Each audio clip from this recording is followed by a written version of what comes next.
কৃষ্ণ কৃষ্ণ হরে হরে হরে রাম হরে Ram Ram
Hare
লক্ষণের পরিবর্তে ভরত ও শত্রুঘ্নকে নিয়ে তপবনে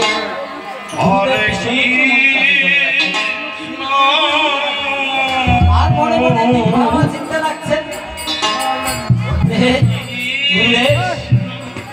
দয়াময়, আমার আদরের সন্তান রাম লক্ষণের পরিবর্তে বড় শত্রুঘ্নকে মনির হাতে অর্পণ করে দিয়ে আমি কিভাবে থাকবো? তাই গোবিন্দর কাছে প্রার্থনা করতেছে, হরে রাম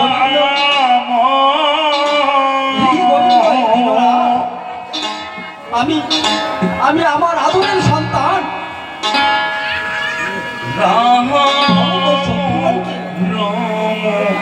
গুরুদেবের কাছে কিভাবে অর্পণ করে দিব?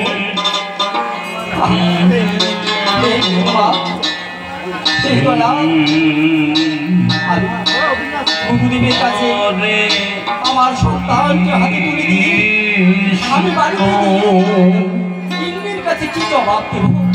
হরে কি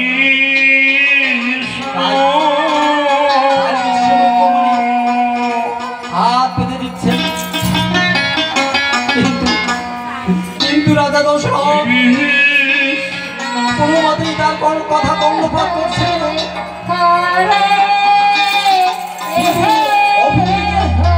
অপরদিকে বিশ্বমিত্রমণি মনে মনে যে না আমার রামলক্ষণ ছাড়া এই তারকা রাক্ষসীকে বধ করার মতো কেউ নাই। যেভাবে হোক রাজা দশরথের কাছ থেকে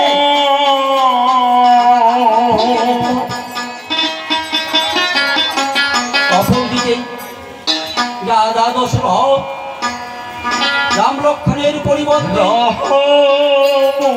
ভরত শত্রুঘ্নকে মুনির হাতে তুলে দেওয়ার জন্য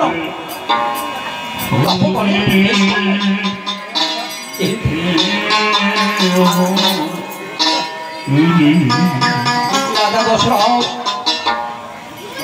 মনে মনে ভাবতে লাগলেন, হে পরমেশ্বর, হরে কি গুরুদেবের হাতে অর্পণ করে দিয়ে রাজমহলে গিয়ে রানীর কাছে আমি রানী আমাকে কি বলব? এই দয়াময়, আমি কি করবো? কি করবো না যা ভাবি ভুল পাচ্ছে না রাজা দশরথ। তাই ভরত শত্রুঘ্নকে হাতে নিয়ে আস্তে আস্তে পদ বয়ে যাচ্ছে। অপরদিকে বিশ্বমিত্রমণি মনে মনে ভাবছেন, আর অল্প সময়ের মধ্যে যদি রাজা দশরথ রাম লক্ষণকে আমার হাতে অর্পণ করে না দেয়, তাহলে আমি তাকে অভিশাপ দিব। কিন্তু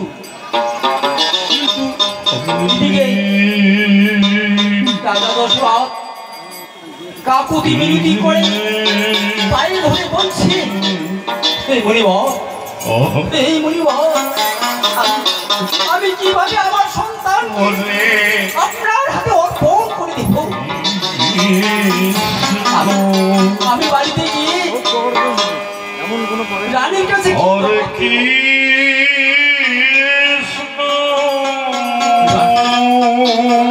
রাজা দশরথ গুরুদেবের কাছে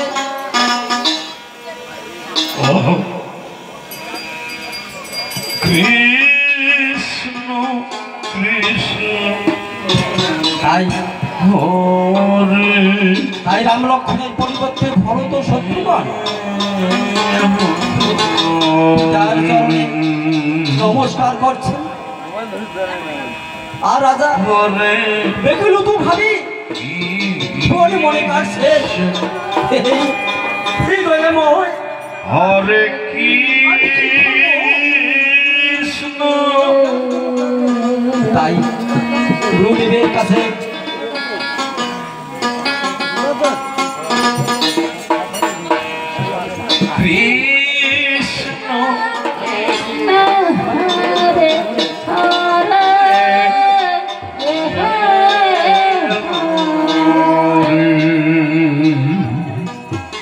বিশ্বমিত্রমণি রাম লক্ষণকে পেয়ে খুশি হলেন বটে, কিন্তু তিনি মনে মনে তার দৃষ্টি ভঙ্গিমা হরে চতুর্দিকে রাম ঘুরে ঘুরে দেখতে লাগলেন।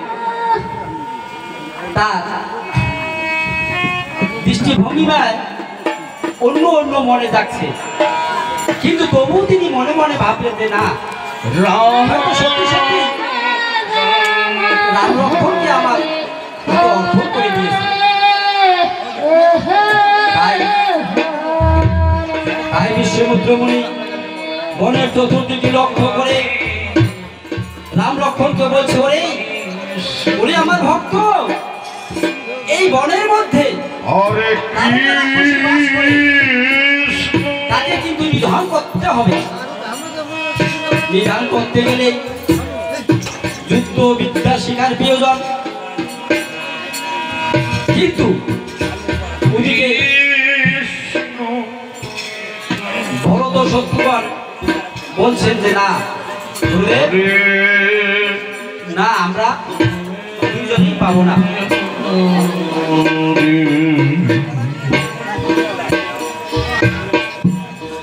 তখন বিশ্বমিত্রমণি মনে মনে ভাবতে লাগে, কি রাজা দশরথ আমার সাথে ছলনা করছি না, আমার কথা এরা বশীভূত হচ্ছে না, ব্যাপার কি? হয়তো না জানি রাজা দশরথ আমার সাথে ছলনাবাজি করছে। তাই বিশ্বমিত্রমণি এবারে তিনি ধ্যানে বসে বিভ্রান্ত ঘটনাটি জানার চেষ্টা নিলেন। সত্যি সত্যি রাম লক্ষণ না আবার রাম লক্ষণের পরিবর্তে ভরত শত্রুঘ্নকে আমার হাতে অর্পণ করে দিয়েছে। তাই বিশ্বমিত্রমণি আবার ধ্যানমগ্ন অবস্থা হলেন। ওম হেলিং ছিলেন ক্লিং কৃষ্ণ গোবিন্দে নমঃ, ওম হেলিং ছিলেন ক্লিং কৃষ্ণ গোবিন্দে নমঃ, ওম কৃষ্ণ গোবিন্দে নমঃ। হরে কৃষ্ণ কৃষ্ণ কৃষ্ণ হরে হরে, হরে রাম রাম রাম হরে হরে। তাই বিশ্বমিত্রমণি ধ্যানে বসে সম্পূর্ণ বিষয়টি তিনি জানতে পারলেন যে রাজা দশরথ আমার সঙ্গে তারা কি করছে, রাম লক্ষণের পরিবর্তে ভরত শত্রুঘ্নকে আমার হাতে অর্পণ করে দিয়েছে। একই ব্যাপার। তাই তিনি দুজনের হাত ধরে এবার মনের চতুর্দিকে ঘোরার চেষ্টা করেন। আর তিনি মনে মনে ভাবতে লাগলেন যে আমার ভক্ত হয়ে কিংবা আমার শিষ্য হয়ে গুরুদেবের সাথে তারা কি করছে, একই ব্যাপার।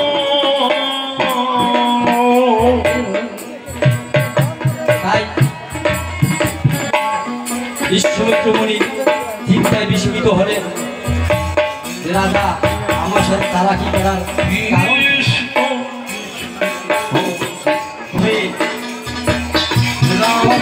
প্রবেশ করে আস্তে আস্তে পদবলে যাচ্ছে।